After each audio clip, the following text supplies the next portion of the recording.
The main point of this video is to share something with you that has made me feel less stressed. Therefore, I feel calmer and more peaceful in my own home. And that is changing my mindset about how I leave a room. And lately, I've been trying something different, and it really comes down to mindset. I have been thinking about the way I want a room to feel when I walk back into it later in the day. Rather than leaving the mess to tidy in the afternoon or before bed, resetting a room before I leave it.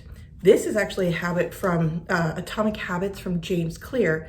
And when I first read the book, I didn't really appreciate what he meant by that. And now having this habit of a daily reset, now I understand it a little bit better. A daily reset that's tending to the kitchen, doing the laundry, tidying all the rooms in the house. As a wife, as a mom of 3 kids and 2 dogs, I've been thinking about it differently. I've been thinking about undoing what was done rather than setting it up for what's next. And I think that was the point of his advice on resetting a room when you leave it, is that you think about the way you need it when you walk back into it again later. And this small mindset shift has changed the daily reset. It has made it even easier. It has made me feel less stressed about the house. Welcome to the channel. My name is Erica Lucas, and I share videos about simple living, slow living, minimalism, intentional living, decluttering. The habit that I'm talking about in this video is resetting a room. You might think about it as tidying, but it's sort of the next level above just simply tidying a room. Resetting a room for me is returning things to where they belong, cleaning up a mess that you made while you were in there. Potentially, let's pick apart the kitchen, potentially getting all those dishes knocked out and into the dishwasher, resetting the coffee for the next day, cleaning the counters, putting away pots that are on the drying rack, resetting it so that the next time you walk into the room, it's ready for you, for whatever the future task or the future version of yourself would like. When I think about simple living, for me, it's uncomplicating any parts of my life that need to be uncomplicated.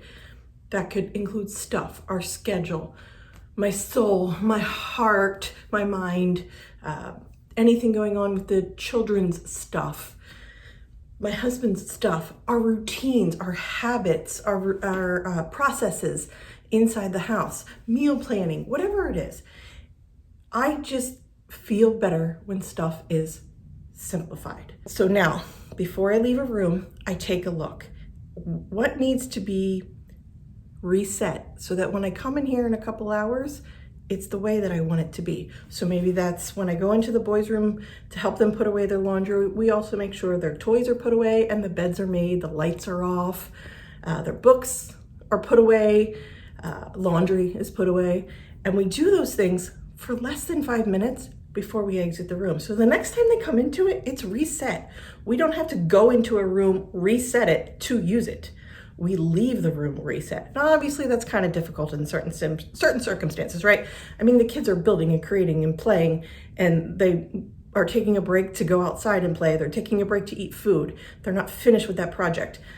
Those kinds of allowances have to be made. It's a lot easier for me to change my mindset, obviously, because I have control of my own mind, and I have been doing this. I have been practicing minimalism and studying it and thinking about what simple living means to me and my family for years. For my kids, they have to be reminded, hey, let's clean up real quick before we leave the room.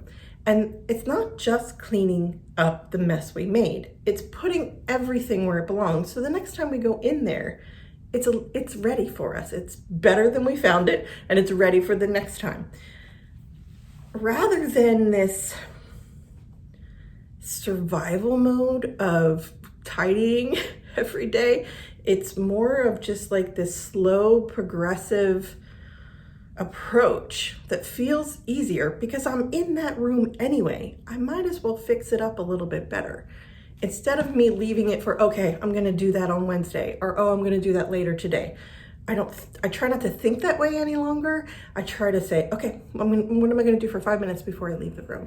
I even had to time myself a little bit on certain tasks, especially in the kitchen, because I, in my head, was convinced that something would take 20, 30 minutes to do. And it was really less than 5, or even less than 2 minutes. And when I started timing myself, I realized that my perception of how long certain tasks take is greatly exponential versus what it actually is. That has been making me feel less stressed, making me feel calmer and more peaceful in my own home by changing the way that I think about leaving a room.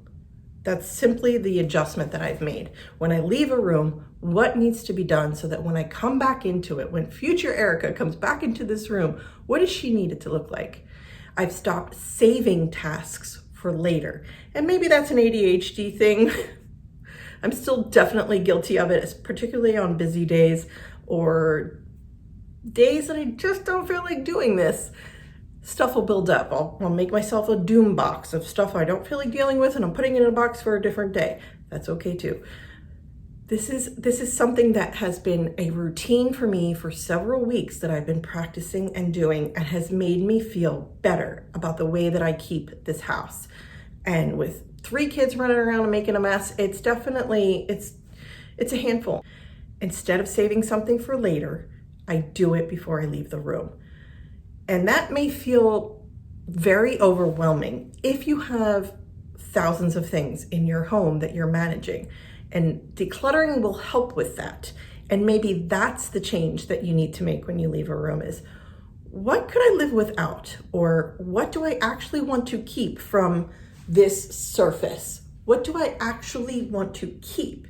And then looking at the things you didn't choose, and maybe that's the change that you're making as you're leaving the room. And eventually enough of those changes are going to add up to where all you're doing is making your bed, opening the curtains, and getting out the door. Because that's what I did this morning and realized I should probably share this now. I'm at a point where I feel really confident about this mindset shift, enough to share it with you. And maybe this mindset shift works really well in a room that is already pretty tidy and clean. And for you, that's a hard thing to imagine. Maybe you have a bedroom full of stuff. Maybe you have a family room full of 1,000 toys that you just don't even know what to do with. And this mindset shift, this simple living habit is maybe difficult for you to even wrap your head around. And that's where I was 5 years ago. If somebody had said this to me, I'd be like, I don't even understand what you're saying, because there's junk on every surface of my home. I could not reset a room before I leave it in 5 minutes. That's where the changes have to start fundamentally, and you start evaluating surface by surface and decluttering, and do it ruthlessly and honestly with yourself. What do I want to keep? What does my life look like without this item? And asking yourselves those deeply rooted questions that have deeply rooted answers to change your home and then change your life.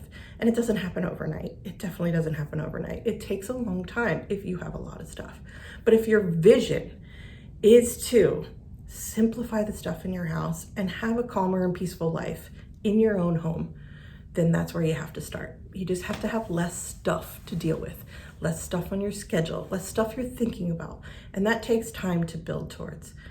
So when you leave a room, maybe it's not, how do I reset this for later? Maybe it's, what surface could I declutter? What 5 things could I actually put in a donate bin or into the trash today and get this going? And eventually those habits are going to create that vision that you want for yourself in your home. And those habits I just talked about in this very room, in my bedroom, in this video here, you might want to watch next. Watch that video with me next. Hope you're doing well.